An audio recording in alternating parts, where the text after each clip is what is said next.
guys, samahan niyo ako at lakbayin natin itong pinakamahabang tunnel ng Hong Kong. So guys, ang pangalan ng tunnel na ito ay Lion Rock. Kasi ang rock ay talagang matibay na ginawa nila nito. Tingnan niyo guys kung gaano kahaba ang takbo nito. Mga 2 minuto.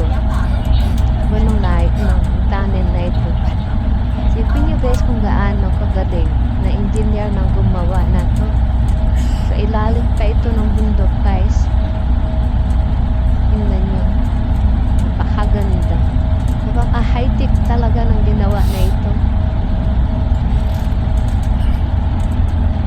Dito pa lang ito guys nakita yung tunnel na ito. Pinakamahabang tunnel dito sa Hong Kong guys. Maraming mga turista pumupunta dito, mga iba't ibang bansa, kaya ito yung pinakamagandang pasyalan sa Asia, dito sa Hong Kong. Yan, tingnan nyo guys, sipin nyo kung gaano kakata